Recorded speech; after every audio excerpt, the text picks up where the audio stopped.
నమస్తే, నేను రోజా. ఏదో అనుకుంటే ఇంకేదో అవుతుందన్నట్టుగా ఉంది అమెరికా అధ్యక్షుడు డొనాల్డ్ ట్రంప్ వేస్తున్న ఎత్తులు. ఏం చేసైనా అమెరికా గ్రేట్ అగైన్ నినాదాన్ని ముందుకు తీసుకొస్తున్న ట్రంప్ అమెరికాకు మేలు చేస్తున్నాడో కీడు చేస్తున్నాడో తెలియటం లేదని మెజారిటీ అమెరికన్లు భావిస్తున్నారని తాజా సర్వేల్లో వెల్లడవుతోంది. ఏడాది పాలన కాకముందే అన్ని అంశాలను కెలుక్కున్న ట్రంప్ తాజాగా హెల్త్ సబ్సిడీల విషయంలో మొండి పట్టుదల మొత్తం వ్యవహారాన్ని క్లిష్టతరం చేస్తోంది. ట్రంప్ ఏందిరో వీడి దూకుడేందిరో అన్నట్టుగా డెమోక్రాట్లు ఇప్పుడు తాము దెబ్బతిన్నా పర్లేదు, దేశం ముఖ్యమంటున్నారు. మరోవైపు ట్రంప్ సైతం దేశమే ముఖ్యమంటున్నారు.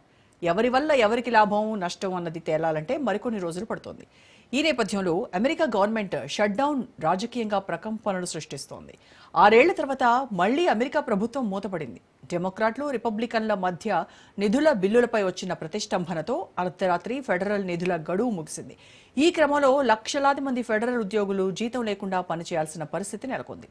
అవసరమైన ఉద్యోగులు ముఖ్యంగా సైనిక సిబ్బంది, సరిహద్దు రక్షణ, వైద్య సిబ్బంది, వాయు, ట్రాఫిక్ నియంత్రణ విధుల్లో ఉంటారు.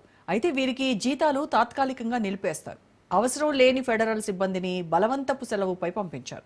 గత అనుభవాల ప్రకారం షట్డౌన్ ముగిసిన తర్వాత వారికి బకాయి జీతాలు తిరిగి చెల్లించే అవకాశం ఉంది. అయితే ఎక్కడెక్కడ అంటే సామాజిక భద్రత, మెడికేర్ చెక్కుల క్లియరెన్స్ కొనసాగుతుందని ప్రభుత్వ వర్గాలు వెల్లడించాయి. కానీ ప్రయోజన ధృవీకరణ, కొత్త కార్డుల జారీ నిలిచిపోవచ్చు. పార్కులు మూతపడే అవకాశం ఉంది. విద్యార్థి రుణాలు, ఇమ్మిగ్రేషన్ విచారణలు, ఆహార తనిఖీలు, ప్రభుత్వ ప్రీ స్కూల్స్ కార్యకలాపాలు ఆగిపోవచ్చు. నాసా అంతరిక్ష మిషన్లు, ఫుడ్ అండ్ డ్రగ్ అడ్మినిస్ట్రేషన్లోని కొన్ని కీలక పనులు, వలస నియంత్రణ చర్యలు మాత్రం కొనసాగుతాయి. అయినప్పటికీ ప్రయాణ రంగంలో జాప్యం పెరిగితే ఇబ్బందులు తప్పవని అధికారులు హెచ్చరిస్తున్నారు. ప్రపంచంలోని అతిపెద్ద ఆర్థిక వ్యవస్థకు తక్షణ ప్రభావం తక్కువగా కనిపించిన దీర్ఘకాలిక మూసివేత తీవ్రమైన దుష్పరిణామాలను కలిగించవచ్చు. నిపుణుల అంచనాల ప్రకారం ప్రతి వారం ఆర్థిక వృద్ధి 0.1% నుంచి 0.2% వరకు పడిపోవచ్చు. మార్కెట్లలో అనిశ్చితి పెరుగుతోంది. ముఖ్యంగా ప్రభుత్వంపై ప్రజల విశ్వాసం దెబ్బతింటుంది. 2018-19లో ట్రంప్ మొదటి పదవీ కాలంలో 5 వారాల పాటు ప్రభుత్వానికి నిధులు లేకపోవడం అమెరికా చరిత్రలోనే పెద్ద షట్డౌన్గా నిలిచింది. ఈసారి పరిస్థితులు మరింత తీవ్రమవుతాయని విశ్లేషకులు హెచ్చరిస్తున్నారు.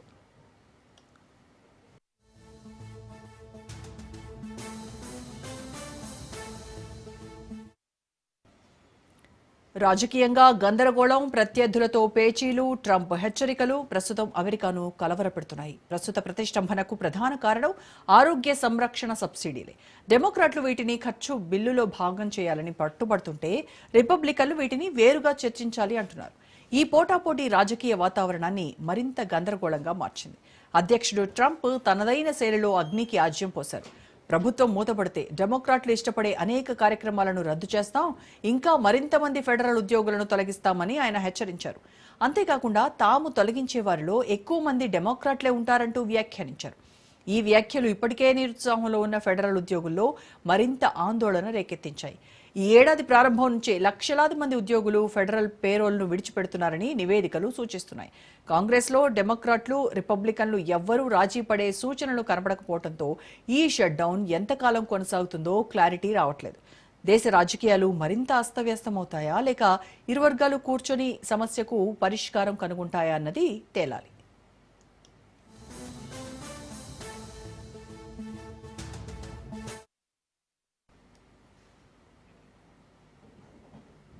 ఇక అమెరికాలో కొనసాగుతున్నటువంటి షట్డౌన్ కు సంబంధించి పూర్తి విశ్లేషణ అందించడానికి ప్రముఖ రాజకీయ, సామాజిక విశ్లేషకులు అంది సత్యం గారు మనతో జాయిన్ అవుతున్నారు. నమస్కారం సత్యం గారు. నమస్తే అండి. సత్యం గారు, ఈ అమెరికాలో కొనసాగుతున్నటువంటి ప్రభుత్వ షట్డౌన్ ఎంతకాలం వరకు కొనసాగుతుందంటే ఎవరూ చెప్పలేనటువంటి పరిస్థితి నెలకొంది. ఇటు రిపబ్లికన్లు, అటు డెమోక్రాట్లు ఎవరూ కూడా రాజీకి ససేమిరా అంటున్నటువంటి పరిస్థితుల్లో ఏం జరగబోతుందంటారు? ఇప్పటికి 1977 తర్వాత దరిదాపు ఈ 50 ఏళ్లలో సుమారు 50 ఏళ్లలో 21 టైమ్స్ షట్ డౌన్ జరిగింది. ఈ shut down 1 day, 2 days, 3 days, 13 days, 16 days, maximum 35 days వరకు షట్ డౌన్ కొనసాగింది. 2018-19 సంవత్సరంలో ఫైనాన్షియల్ ఇయర్లో 35 days షట్ డౌన్ కొనసాగాల్సి వచ్చింది. ఈ ఏడేళ్లలో ఇదే మొదటి షట్ డౌన్, ఇప్పుడున్నటువంటిదే మొదటి షట్ డౌన్. ఇది జనరల్గా దరిదాపు 21 సెంట్రల్ డిపార్ట్మెంట్స్, సెంట్రల్ ఏజెన్సీస్కు ఫండింగ్, ఫైనాన్షియల్ బిల్స్ అప్రూవ్ చేస్తేనే వీళ్ళకు ఫండింగ్ ఖర్చు పెట్టేటువంటి హక్కు ఏర్పడుతుంది. మన దేశంలో కూడా అటువంటి రూల్స్ కొన్ని ఉన్నాయి. కాబట్టి మంగళవారం రాత్రి సెనెట్లో 53-47 ఓటింగ్ ప్యాటర్న్ తోటి రిజెక్ట్ చేశారు. రిజెక్ట్ చేయటంతో ఖర్చు చేసుకునేటువంటి అవకాశం లేదు ఇప్పుడు ఫెడరల్ గవర్నమెంట్కు. ఇలా ఖర్చు చేసుకునే అవకాశం లేకపోవడాన్నే షట్ డౌన్ అంటారు. అయితే ఇది కంపల్షన్ అంటే కంపల్షనే. మన దేశంలో కూడా ఆ రాజ్యాంగం ప్రకారం ఆర్టికల్ 112 ప్రకారం పార్లమెంటు కానీ లేదా శాసనసభ కానీ ఆమోదించందే, పార్లమెంట్ ఆమోదించకపోతే కేంద్ర ప్రభుత్వం ఒక్క రూపాయి కూడా ఖర్చు చేసే హక్కు లేదు. అట్లాగే శాసనసభ ఆమోదించకపోతే రాష్ట్ర ప్రభుత్వం కూడా ఖర్చు చేసే హక్కు లేదు. ఇది 112 ఆర్టికల్ ఇన్ అవర్ కాన్స్టిట్యూషన్. అట్లాగే అక్కడ కూడా ప్రెసిడెంట్ ఎంత పవర్ఫుల్ అయినా పార్లమెంట్ అప్రూవల్ చేయండి ప్రెసిడెంట్ సంతకం పెట్టి ఖర్చు చేయడానికి వీల్లేదు. కాబట్టి ఇప్పుడు ఈ షట్ డౌన్ వల్ల కొన్ని డిపార్ట్మెంట్ ఖర్చు చేసే అవకాశం లేదు. ఏవేవైతే రిజెక్ట్ చేశారో ఆ రిజెక్ట్ చేసినటువంటి వాటన్నిటి కూడా లేదు. అయితే బ్రాడ్గా పర్టికులర్గా కొన్ని శాఖలు నడుస్తాయి, కొన్ని శాఖలు నడవు. ఉదాహరణకు హెల్త్లో పబ్లిక్ హెల్త్ కేర్కి ఎక్కువ ఖర్చు పెడుతున్నారని, అందులో ఇంటెన్సివ్ కేర్లో ఉన్నటువంటి వాళ్ళకు ఫండింగ్ ఉంటుంది, తర్వాత ఓపీలో ఉన్నటువంటి వాళ్ళకు ఫండింగ్ ఉండకపోవచ్చు. ఇటువంటివన్నీ చాలా రకాలు ఉన్నాయి. కానీ అసలు ఏమిటి దీని ఉద్దేశం ఏంటంటే, పోయిన సంవత్సరం ఫైనాన్షియల్ ఇయర్లో 23-24 ఫైనాన్షియల్ ఇయర్లో అమెరికాలో ఫిస్కల్ డెఫిసిట్ అంటే ద్రవ్యలోటు 6.4% ఉంది. అంటే అమెరికన్ జీడిపి $30 ట్రిలియన్ అయితే దాంట్లో 6.4% ఫిస్కల్ డెఫిసిట్ ఉంది, ద్రవ్యలోటు. అంటే 6.4 అంటే దరిదాపు $1.8 ట్రిలియన్ ఈ లోటు ఉంది. కాబట్టి ఇలాగే లోటు పెరిగిపోతూ ఉంటే దరిదాపు అమెరికా ఆర్థిక వ్యవస్థ తనకు కావాల్సింది తను సమకూర్చుకునేటువంటి పరిస్థితికి దిగజారుతా ఉంది. కాబట్టి ఈ ఖర్చులు తగ్గించుకోవటానికి కట్ చేయాలని చెప్పేసి ఇవాళ కొన్ని బిల్స్ని రిజెక్ట్ చేశారు. ఈ రిజెక్ట్ చేయడంలో పొలిటికల్ కాజెస్ ఉండొచ్చు, ఎకనామిక్ కాజెస్ ఉండొచ్చు, ఇంకా ఇతర అనేకమైన కాజెస్, ఇంటర్నల్ కాజెస్ ఉండే అవకాశం ఉంది. కానీ ఫైనల్ రిజల్ట్ మాత్రం తగ్గించడానికి. దానికి ఎగ్జాంపుల్గా మన ప్రజలకు అర్థం కావాలంటే, ఇప్పుడు మన రాష్ట్ర బడ్జెట్లు ఉన్నాయి. రాష్ట్ర బడ్జెట్ అప్పుడు కేంద్ర ప్రభుత్వం మన రాష్ట్ర బడ్జెట్ యొక్క లోటును నియంత్రణ చేస్తూ ఉంది. సెంట్రల్ ఫైనాన్స్ మినిస్ట్రీ అంటే మన బడ్జెట్లో 3% కన్నా ఎక్కువ ద్రవ్యలోటు ఉండటానికి వీల్లేదని నిబంధన పెట్టింది. అంటే 3% ద్రవ్యలోటు అంటే మన తెలంగాణ జీడిపిలో 3% జీడిపి అంటే సుమారు 48,000-50,000 కోట్ల కన్నా ఎక్కువ అప్పు చేయడానికి వీల్లేదు. సంవత్సరం మొత్తం కూడా ఇంతకన్నా అప్పు పెంచడానికి వీల్లేదు. అంటే దీని అర్థం ఏంటంటే అప్పులు తెచ్చే అవకాశం ఎక్కువ ఉంటే ఖర్చు ఎక్కువ చేస్తారని. ఖర్చు ఎక్కువ చేస్తారంటే మేనేజబుల్ లేనటువంటి స్థితికి వెళ్ళిపోతుంది రాష్ట్రం. ఇప్పటికే చాలా రాష్ట్రాలు అట్లా ఉన్నాయి. కాబట్టి ఆ స్థితి రాకుండా ఉండేందుకు, కాపాడుకునేందుకు, రెవెన్యూ పెంచుకునేందుకు, దీన్ని తగ్గించుకునేందుకు, ఇంక మళ్ళీ దాంట్లో చర్చ అయిపోతే ఇంకా చాలా ఉంది. కాబట్టి ఈ విధంగా 3% దగ్గర కంట్రోల్ చేస్తుంది. అట్లాగే కేంద్ర ప్రభుత్వం కూడా 3%కి కట్టుబడి ఉండాలనుకున్నారు. కానీ ఇప్పటికి ఇంకా 4.5, 4.2 అట్లా కేంద్ర బడ్జెట్లో ద్రవ్యలోటు కొనసాగుతూ ఉంది. కాబట్టి ఎందుకు ఈ ద్రవ్యలోటు అని పెట్టుకుని ఎందుకు కంట్రోల్ చేసుకుంటున్నారంటే, అప్పులు తెచ్చి ఇష్టం వచ్చినట్టు ఖర్చు పెడితే తిరిగి చెల్లించలేనటువంటి స్థితి, అంటే చివరికి వడ్డీలకే మొత్తం చెల్లించేటువంటి పరిస్థితి, దిగజారేటువంటి పరిస్థితి ఏర్పడుతుంది. ఇవాళ అమెరికా కూడా అంతే. వాళ్ళ అప్పులు $37 ట్రిలియన్, వాళ్ళ జీడిపి $30 ట్రిలియన్. అంటే ఇప్పటికే 120% జీడిపికి అప్పుల నిష్పత్తి ఉంది. కాబట్టి ఇప్పుడు ఫెడరల్ ఏజెన్సీస్ ఖర్చు పెట్టేటువంటి వాటికి కూడా కొన్ని నిరాకరించింది. సెనెట్ నిరాకరించడంతో దాన్ని ఇవాళ షట్ డౌన్ అంటాం. అంటే ఏవైతే నిర్దేశించినటువంటి 21 సెంట్రల్ ఏజెన్సీ, ఫెడరల్ ఏజెన్సీస్, అమెరికాలో రాష్ట్రాలకు అటానమస్ ఉంది కాబట్టి రాష్ట్రాల బడ్జెట్లు వేరు. కానీ ఇవాళ కేంద్ర దాంట్లో ఈ విధంగా ఖర్చు పెట్టడానికి వీలని చెప్పేసి తిరస్కరించారు. సార్ అసలు ఇవాళ ట్రంప్ ఎందుకు సెకండ్ ఈ టైం ఒక్క మాట యా ఇవాళ ఎందుకు తిరస్కరించింది అంటే మన ఫైనాన్షియల్ ఇయర్ ఏప్రిల్ 1 నుంచి మార్చి 31కు ముగుస్తుంది. అవును. వాళ్ళ ఫైనాన్షియల్ ఇయర్ అక్టోబర్ 1 నుంచి సెప్టెంబర్ 30కు ముగుస్తుంది. కాబట్టి సెప్టెంబర్ 30 తర్వాత అక్టోబర్ 1 నుంచి ఖర్చు పెట్టాలంటే పార్లమెంట్ అప్రూవల్ అయితే ఖర్చు పెట్టడానికి వీల్లేదు. యా కాబట్టి నిన్న 30వ తారీఖు రాత్రి 11:49 వరకు ప్రయత్నం చేశారు రెండు పార్టీల యొక్క ఎంపీలు, రిపబ్లికన్స్, డెమోక్రాట్స్. కానీ ఒక అంగీకరణకు రాలేదు కాబట్టి ఆమోదించు కాబట్టి ఇవాళ 1 నుంచి షట్ డౌన్ స్టార్ట్ అయింది. ట్రంప్ సెకండ్ టైం అధికారంలోకి వచ్చిన తర్వాత ఈ హెల్త్ కేర్ సబ్సిడీస్ గురించి ఈ డెమోక్రటిక్ రిపబ్లికన్స్ మధ్య ఎందుకు అసలు విభేదాలు ఏర్పడ్డాయంటారు? అంటే ఈ విభేదాలు ఏమైనా ఫ్యూచర్ బిల్స్ పై లైక్ ఇన్ఫ్రాస్ట్రక్చర్ కావచ్చు, తర్వాత ట్యాక్స్ రీఫార్మ్స్, వీటన్నిటిపైన ఏమైనా లాంగ్ టర్మ్ లో ఎఫెక్ట్ ఏమైనా ఉంటుందంటారు? అంటే ట్రంప్ కొన్ని బిజినెస్ వెంజెన్సెస్ ఉన్నాయని అనధికార వార్తలు వస్తున్నాయి. అంటే ఉదాహరణకి ఇప్పుడు హెల్త్ కేర్లో అదర్ మన కార్పొరేట్ ఇన్వెస్ట్మెంట్స్ ఉన్నాయనుకోండి, ప్రభుత్వం నుంచి వాళ్ళకు చెల్లించి, ఇప్పుడు మనం ఒక ఎగ్జాంపుల్ మన కార్పొరేట్ బిల్స్ మనం ఈహెచ్ఎస్ ద్వారా చెల్లిస్తున్నాం, తర్వాత ఆరోగ్యశ్రీ ద్వారా చెల్లిస్తున్నాం, తర్వాత ఇన్సూరెన్స్ ద్వారా చెల్లిస్తున్నాం. వీటన్నిటిని చెల్లించేటువంటి వాటిని పొదుపు చేయాల్సి వస్తే అప్పుడు ఇతరులు లాభపడకుండా చూసే అవకాశం ఉంది. కాబట్టి అటువంటి కార్పొరేట్ వెంజెన్స్ ఉందనేది ఒకటి. రెండోది దీంట్లో కూడా కట్ చేయాలి అంటే బాటమ్ లెవెల్కి వెళ్ళాలి తప్ప అప్పర్ రిచ్ క్లాస్కు దీని ఇష్టానుసారం వినియోగించడానికి వీల్లేదు అనేటువంటిది రెండోది. కాబట్టి ఇదంతా అన్ప్రొడక్టివ్ ఎక్స్పెండిచర్, డైరెక్ట్ ఇన్వెస్ట్మెంట్ కాదు. కాబట్టి కొంతమేరకు దీని మీద పొదుపు చేయాలనుకున్నారు. ఇప్పటికే చాలా ట్రంప్ వచ్చినాక కట్ చేశాడు. హెల్త్ కేర్ కాదు, ఫెడరల్ గవర్నమెంట్ ఉద్యోగస్తులకు ఎక్కువ ఖర్చు చేయాల్సింది. ఫెడరల్ గవర్నమెంట్లో పనిచేసేటువంటి అనేక మంది ఉద్యోగస్తులకు ఉద్యోగానికి తీసేశాడు. పబ్లిక్ సెక్టార్లో ఉన్నటువంటి వేటినైనా పొదుపు పాటించాలని అనేకమైనటువంటి కట్ చేశాడు. కనీసం డజన్ రకాలు కట్ చేశాడు. అట్లాగే ఇప్పుడు కూడా షట్ డౌన్ స్టార్ట్ అయితే కొన్ని డిపార్ట్మెంట్లో ఉద్యోగస్తులను తొలగించాలి, లేదా జీతం లేకుండా పనిచేయాలి. ఈ రెండిట్లో ఏదో జరగాలి.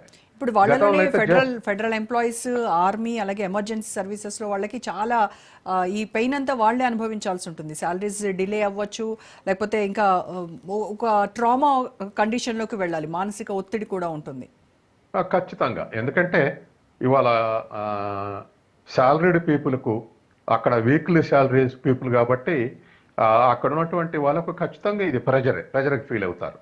అయితే అన్నిటికీ గతంలో ఎక్స్పీరియన్స్ ఏంటంటే అమెరికాలో శాలరీస్ లేకుండానే పనిచేశారు. ఇప్పుడు కూడా శాలరీ కావాలనుకుంటే 8.5 లక్షల మంది పక్కకు దొరకాలి ఫెడరల్ ఉద్యోగస్తులు. అట్లా కాదు, శాలరీ లేకుండా పనిచేస్తాం, తర్వాత రీపే చేస్తారు అనుకుంటే జీతం లేకుండా పనిచేయాలి. ఇటువంటి ప్రెజర్ నిజంగా ప్రెజరే కదా ఉద్యోగస్తుల మీద. కాబట్టి అటువంటి ప్రెజర్ తోటి వాళ్ళ నడవాల్సినటువంటి అవకాశం ఉంది. ఎప్పుడైతే ఈ ఎంప్లాయీస్ డిస్టర్బెన్స్ వస్తుందో చాలా పేమెంట్స్లో, తర్వాత ఆన్లైన్ పేమెంట్స్లో, తర్వాత అనేకమైనటువంటి క్రెడిట్స్లో తేడాలు వచ్చి అనేకం దెబ్బతినేటువంటి అవకాశం ఉంది. ఉదాహరణకు ఎంబసీల్లో పనిచేసేటువంటి వాళ్ళు, లేదా విమానాశ్రయాల్లో పనిచేసేటువంటి వాళ్ళు అటు ఇటు అయ్యారనుకోండి, మొత్తం అసలు విమానాలే డిస్టర్బ్ అయ్యేటువంటి అవకాశం ఉంది. కాబట్టి అనేక డిపార్ట్మెంట్లు అట్లా డిస్టర్బ్ అయ్యే అవకాశం ఉంది. అందుకనే ఇవాళ ఉన్నటువంటి పరిస్థితుల్లో ఎంత తొందర పరిష్కారం అయితే అంత మంచిదైనటువంటి ఉద్దేశంతో ప్రయత్నం చేస్తారు. మొన్న నైటు మంగళవారం రాత్రి 12 వరకు చర్చలు జరిపారు, కానీ సాధ్యం కాలేదు. ఇప్పుడు ఇమీడియట్గా చర్చలు జరుపుతారా, ఏదైనా ఇనిషియేషన్ చేస్తారా అనేది మనం వెయిట్ అండ్ సీ అనేటువంటిది ఆన్సర్. యా అయితే 21 టైమ్స్ ఇలా అమెరికాలో షట్ డౌన్స్ జరిగాయి. లాంగ్ పీరియడ్ జరిగిందంటే 35 days, అది 2019 టైం అంటున్నారు. సో అప్పటికి ఈసారి దీనికి కంపేర్ చేసి చూస్తే తీవ్రత ఎక్కువగా ఏ సంవత్సరం ఉంటుంది అని అనుకోవచ్చు అంటారు? ఇవాళ ఉన్నటువంటి పరిస్థితుల్లో అంటే 18-19 షట్ డౌన్ తర్వాత ఎకనామికల్ షట్ డౌన్ కాదు, కానీ అమెరికాలో 1920లో ఈ మన ఈ వైరస్ కరోనా సందర్భంగా షట్ డౌన్ చేశారు. కానీ అది ఫైనాన్షియల్ షట్ డౌన్ కాదు, ఫిజికల్ షట్ డౌన్. అంటే మనుషుల మూవ్మెంట్ తగ్గించడానికి అటువంటివి చేశారు. కానీ ఇప్పుడున్నటువంటి పరిస్థితుల్లో ఖచ్చితంగా ఫెడరల్ ఏజెన్సీస్ అన్ని కూడా స్టేట్ లెవెల్ సర్వీస్ చేసేటువంటి కాకుండా ఫెడరల్ ఏజెన్సీస్ దరిదాపు 21 డిపార్ట్మెంట్ ఉన్నాయి. అందులో ఎన్ని డిపార్ట్మెంట్స్ ఇవాళ కట్ మోషన్స్ వచ్చినాయి, వాటన్నిటి కూడా ఫండ్ నిరాకరిస్తే ఆ ఫండ్ మొత్తం కూడా స్కేర్సిటీ ఏర్పడేటువంటి అవకాశం ఉంది. కాబట్టి వాళ్ళు ఉన్నటువంటి పరిస్థితుల్లో అత్యవసరం ఏదైనా ఎఫెక్ట్ అయితే అంటే ఈ శాంక్షన్ చేసినటువంటి ఫండ్స్ ఉంటే డైవర్ట్ చేసి ఖర్చు చేసే అవకాశం ఉంది. కానీ మిగతా అన్ని కూడా స్లాగింగ్ లో ఉంటాయి, అంటే కుంటుతూ నడుస్తున్నటువంటి అవకాశం ఉంది. ఇప్పుడు ట్రంప్ వార్నింగ్స్ ఇస్తున్నాడు కదా సార్, డెమోక్రాట్స్ కార్యక్రమాలు రద్దు చేస్తాము, ఉద్యోగులను తొలగించేస్తాము అని. ఈ వార్నింగ్స్ అంతా ఒక రాజకీయ వ్యూహాలుగా ఏమైనా పనిచేస్తాయంటారా? స్ట్రాటజీస్ రిపబ్లికన్లకు నష్టమా లేకపోతే డెమోక్రాట్స్ కి లాభమా? అంటే మొన్న మంగళవారం మధ్యరాత్రి తర్వాత షట్ డౌన్ స్టార్ట్ అయిన తర్వాత ఇవాళ ఎక్స్పెక్టేషన్ ఏమిటంటే అమెరికాలో ఏ ప్రభుత్వం అపాయింట్ అయితే ఆ ప్రభుత్వం ఉద్యోగాలను అపాయింట్ చేసుకుంటుంది, మళ్ళీ అక్కడ పర్మనెంట్ ఉద్యోగస్తులు కాదు పబ్లిక్ సెక్టార్ లో. కాబట్టి ఈ గవర్నమెంట్ వచ్చినప్పుడు ఇవాళ నడిచేటువంటి గవర్నమెంట్ రిపబ్లికన్స్ గవర్నమెంట్. కాబట్టి డెమోక్రటిక్ అపాయింట్ చేసినటువంటి వాళ్ళు ఇంకా ఎవరెవరైనా ఉన్నారో వాళ్ళందరినీ ఈ పేరు మీద తొలగించే అవకాశం ఉందనేది ఇప్పుడు ఎక్స్పెక్టేషన్. అంటే పొదుపు చేయాలి కాబట్టి, మనకు క్రైసిస్ ఉంది కాబట్టి, చెల్లింపులు చేయలేం కాబట్టి అని చెప్పేసి ఆ పేరిట డెమోక్రటిక్ ఫాలోవర్స్ అందరినీ తొలగిస్తా అని చెప్పేసి ట్రంప్ హెచ్చరిక చేసినట్టుగా ఒక న్యూస్ ఫ్లోట్ అయ్యి. కాబట్టి అటువంటిది ఏమైనా జరుగుద్దా అనేది మనం చూడాల్సి ఉంది. వాళ్ళు అపాయింట్ చేసినటువంటి వాళ్ళు అవసరం లేదనుకుంటే రాగానే చాలా మంది తొలగించాడు, ఇంకొన్న వాళ్ళు కూడా ఈ సందర్భంగా ఈ పేరు మీద తొలగించే అవకాశం ఉందనేది ఒక ఎక్స్పెక్టేషన్. అయితే ఇటు సామాజిక భద్రత కావచ్చు, మెడికేర్ వంటి సేవలు ఈ కొనసాగుతున్నప్పటికీ కూడాను ఏదైతే స్టూడెంట్ లోన్స్ ఉన్నాయి, ఇమ్మిగ్రేషన్ ఎంక్వైరీస్ అవ్వచ్చు, ఫుడ్ సప్లై కావచ్చు, వీటన్నిటికి సంబంధించి ప్రజా జీవితం పైన ఎలాంటి ఎఫెక్ట్ ఉంటుందంటారు? ఖచ్చితంగా ఎఫెక్ట్ ఉంటుందండి. తర్వాత ఇవన్నీ స్లో డౌన్ అవుతాయి. ఇప్పుడు విద్యార్థులకు ఇచ్చే స్కాలర్షిప్స్, యూనివర్సిటీకి రియమన్స్ ఇచ్చేటువంటి దరిదాపు అమెరికాలో 2500 ప్రైవేట్ యూనివర్సిటీలో 400 సుమారు 400-500 పబ్లిక్ యూనివర్సిటీస్ ఉన్నాయి. వాళ్లకు సబ్సిడీస్ ఇస్తుంటారు యూనివర్సిటీ, గవర్నమెంట్ యూనివర్సిటీస్కు. ఆ మధ్య ఏదో ఒక యూనివర్సిటీకి నిరాకరించాడు చూడండి, దాని మిట్స్ కాదు అనుకో నిరాకరించాడు. అట్లా ఈ సందర్భంగా స్కేర్సిటీ ఏర్పడితే ఖచ్చితంగా అది ఎఫెక్ట్ పడుతుంది స్టూడెంట్స్ మీద. అట్లాగే ఫుడ్ సబ్సిడీ కానీ, ముఖ్యంగా ఫుడ్ సబ్సిడీ కన్నా కూడా ఆహార సబ్సిడీ మరి ఇంకెక్కువ ఇంపాక్ట్ ఉండే అవకాశం ఉంది. ఎందుకంటే అమెరికాలో దరిదాపు పంట పండించడానికి కానీ, దాన్ని సేకరించి ప్రాసెస్ చేయడానికి కానీ అయ్యే ఖర్చులో 50% సబ్సిడీ ఇస్తారు. ఇప్పుడు ఆ సబ్సిడీ ఎఫెక్ట్ అయిందనుకోండి, ఖచ్చితంగా వాళ్ళ మీద ప్రభావం ఉంటుంది. కాబట్టి ఇట్లా రకరకాలైనటువంటి సర్వీసెస్ మీద ఈ ఇంపాక్ట్ పడేటువంటి అవకాశం ఉంది. ఇప్పుడు ఏ డిపార్ట్మెంట్ కట్ చేశారో 21 డిపార్ట్మెంట్లో ఫెడరల్ ఏజెన్సీస్లు అనే ఇంకొంచెం క్లారిటీ వస్తే మనం ఏ సర్వీస్ ఎఫెక్ట్ అయితే చెప్పొచ్చు. కాబట్టి ఆ విధమైనటువంటి ఎఫెక్ట్ అయితే ఉంటుంది. కానీ సాధ్యమైనంత వరకు అమెరికాలో అలవాటు ఏమిటంటే ఎమర్జెన్సీస్ వాటికి ఆదుకునేటువంటి ప్రయత్నం చేస్తుంటారు. మూతపడకుండా ఉండాల్సినటువంటి వాటి అన్నిటికి కూడా ఈ శాంక్షన్ ఎఫెక్ట్ లేకుండా ఉండేందుకు ప్రయత్నం చేస్తుంటారు. రైట్. అయితే గ్యాలప్ లాంటి సర్వేలు ఏం చెప్తున్నాయి, ఏదైతే అమెరికన్ మెజారిటీ పీపుల్ అంతా కూడా ట్రంప్ పాలనపై కొంత వ్యతిరేకత వ్యక్తం చేస్తున్నారు అనేటువంటిది వాళ్ళు ఇచ్చినటువంటి సర్వే. సో దీనికి రీజన్ ఏంటంటారు అసంతృప్తి పెరగడానికి? ఒకటి పర్టికులర్గా ఇవాళ పొలిటికల్ స్టెబిలిటీ, అంటే ప్రజలకు ఒక స్థిరత్వమైనటువంటి ఎకనామిక్ పాలసీలో స్థిరత్వం లేకపోతే ప్రజల ఫెయిత్, నమ్మకం కోల్పోతారు. ఒక డాలర్ స్టెబిలిటీ కానీ, ప్రపంచంలో ఇవాళ అన్ని ఏషియన్ కంట్రీస్కి వ్యతిరేకంగా దరిదాపు అన్ని కంట్రీస్కి వ్యతిరేకంగా ఏషియన్ కంట్రీస్ కరెన్సీకి వ్యతిరేకంగా డాలర్ డీవాల్యూ అవుతుంది, అంటే డాలర్ పడిపోతా ఉంది. కానీ ₹1 విషయంలో మాత్రం డాలర్ వాల్యూ పెరుగుతుంది, ₹1 తట్టుకోలేకపోతుంది. ఆ వాస్తవానికి అమెరికన్ కరెన్సీలో డాలర్ డీవాల్యూ రోజు రోజుకు డీవాల్యూ కావాలి. అది ట్రంప్ అందుకే అప్పుడప్పుడు భుజాలు జరుపుకుంటాడు, నా డాలర్ని డీవాల్యూడ్ చేస్తే మాత్రం ఊరుకోనని. అన్ని కరెన్సీస్కి వ్యతిరేకంగా అది డీవాల్యూ అవుతుంది, అంటే ధర పడిపోతుంది. కానీ ఇక్కడ భారత కరెన్సీ మాత్రం 2-3 రోజులకు ఒక 50 సార్లు డీవియేట్ అవుతుంది. ఇవాళ బహుశా రేపటికల్లా ₹89 మన రూపాయి దిగజార్చవచ్చు, $1కు ₹89 ఇవ్వాల్సి రావచ్చు. పడిపోవచ్చు రూపాయి విలువని ఎక్స్పెక్ట్ చేస్తున్నారు. ఇవాళ బంగారం రేటు కూడా ఈ నెలలోనే పెరగటానికి డాలర్ రేటు పడిపోవటం. అమెరికాలో డాలర్ రేటు పడిపోతే ఎక్కువ డాలర్లు పెట్టి ఔన్స్ బంగారం కొనాలి. అమెరికాలో బంగారం రేటు పెరిగినాక ప్రపంచవ్యాప్తంగా బంగారం రేటు పెరుగుద్ది. ఆ విధంగా ఒక్క సెప్టెంబర్లో 15,000 రూపాయలు పెరిగింది. కాబట్టి దానికి ఇండికేషన్ డాలర్ రేటు పడిపోతుంది, ప్రైస్ డిక్రీజ్ అవుతుంది అనేది. తర్వాత రెండోది, అమెరికాలో క్రైసిస్ వస్తూ ఉంటే ఈ డాలరు ఇది ఇంటర్నేషనల్ కరెన్సీగా చాలా మని అవుతుంది. దీని స్థిరత్వం పడిపోతే అన్ని దేశాల యొక్క కరెన్సీలో ఒడుగుదొడుకులు ఉంటాయని చెప్పేసి ముందే అన్ని దేశాల సెంట్రల్ బ్యాంకులు బంగారం కొని దగ్గర నిల్వ చేసుకుంటున్నాయి.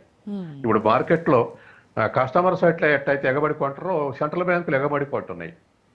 ఏది బంగారాన్ని కొని, అంటే వాళ్ళ దగ్గర ఉన్న కరెన్సీ డివాల్యూ కాకుండా బంగారం రూపంలో ఓవర్ వాల్యూ పెంచుకుంటున్నాయి. ఇప్పుడు మన రిజర్వ్ బ్యాంక్ దగ్గర ఉన్న బంగారం వల్ల మనకట గత 3 నెలలుగా దరిదాపు సుమారు ఒక $6 బిలియన్ లాభం అట మనం నిల్వ చేసుకోవటం వల్ల. అంటే బంగారం రేటు పెరిగి.